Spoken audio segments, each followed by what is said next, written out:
สวัสดีพ่อแม่พี่น้องทุกคนนี่พามากองข้าวเนาะวันนี้นะกองข้าวให้แล้วก็มืออื่นมือฮื้อจะมาตีได้ฮะเดือนนี้ได้3 กองข้าวแล้ว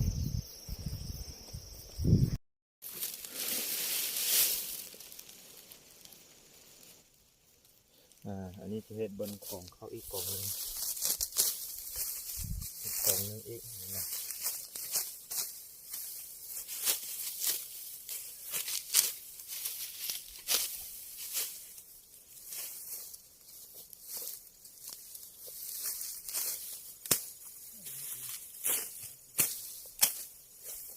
เจ้ากองก็ล่ะ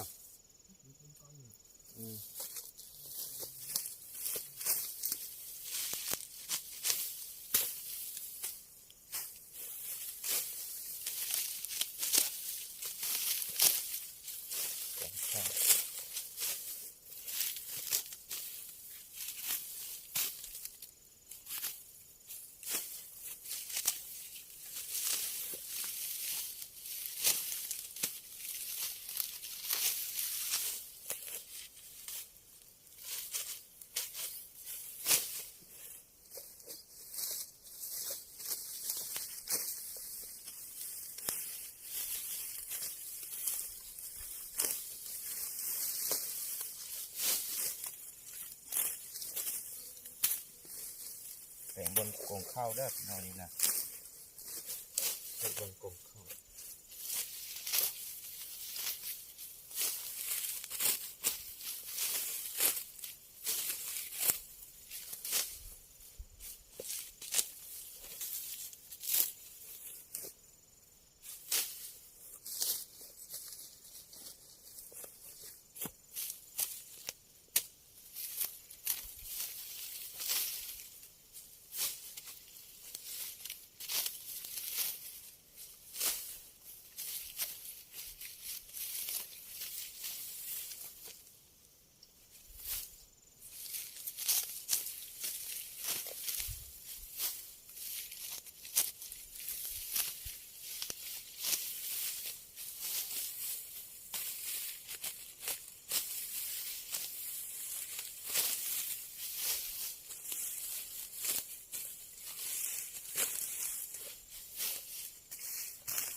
เอาเด้อพี่น้อง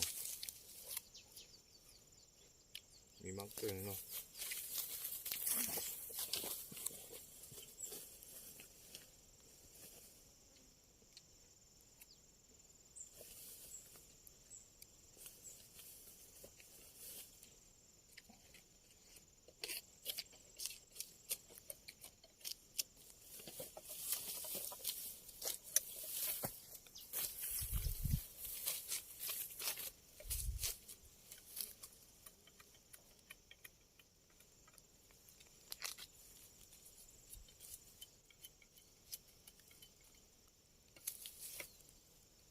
กองนึงแล้วก็กองนึงให้กองไม้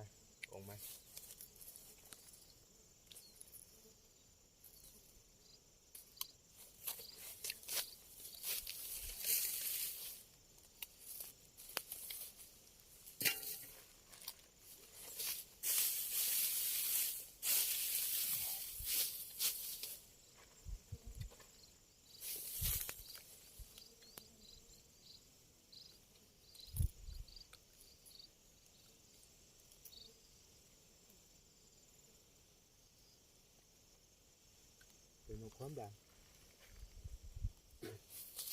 ทัดปลาความแหลกนี่นะ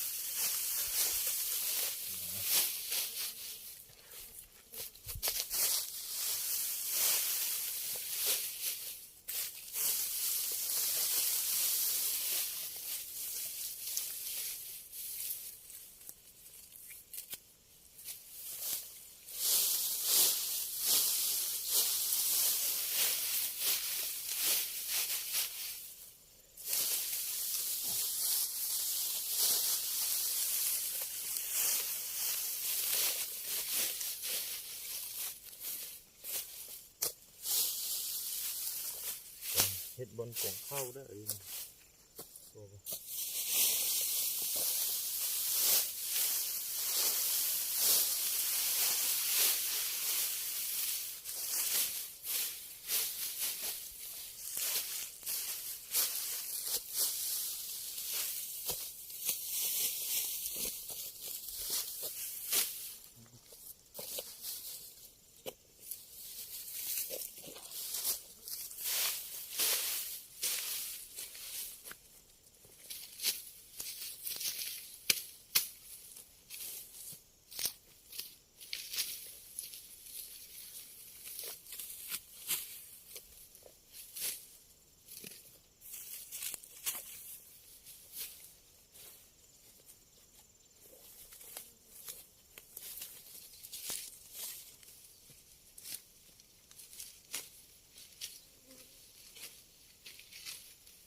และ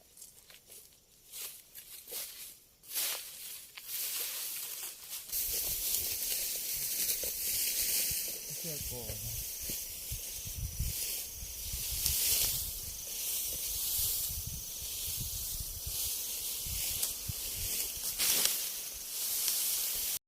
เบรกเข้าพี่น้องเลย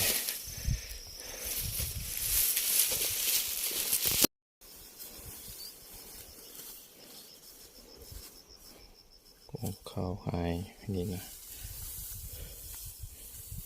ได้3 กล่อง2ทุ่มพุ่นก็กล่องนึงขอบคุณ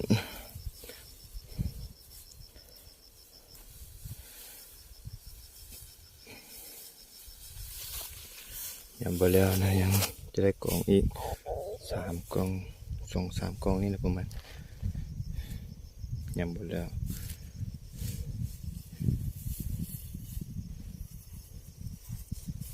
Adesso poi i pancia hai ne. Sai hessa la.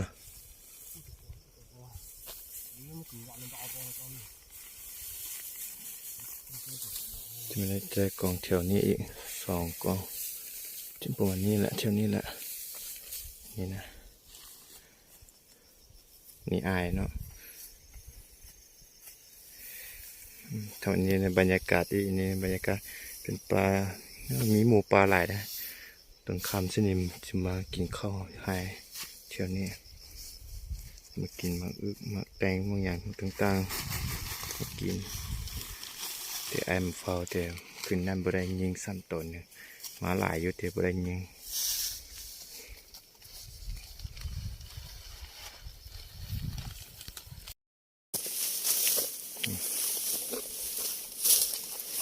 โอ้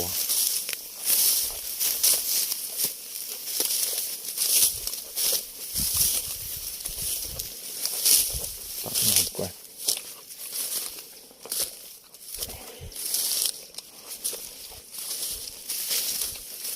มาหลายที่ละ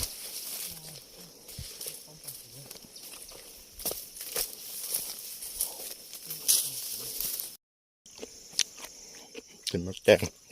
ให้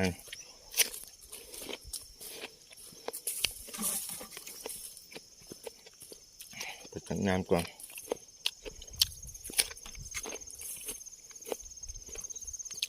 เดี๋ยวห่างอยู่นะ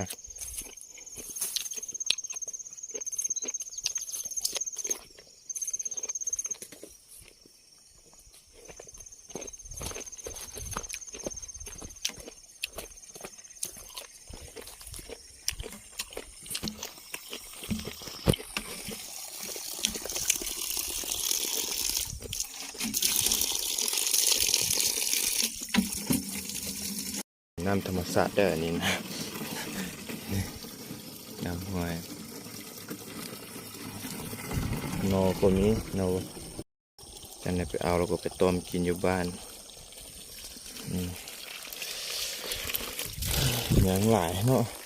เพราะเจ้ายังโบกองเท่าเที่ยงนี้นะนี่ก็มื้ออื่นก็จะมากองแล้วพวกนี้ก็พี่น้องแหละอันนี้ก็ให้พี่น้อง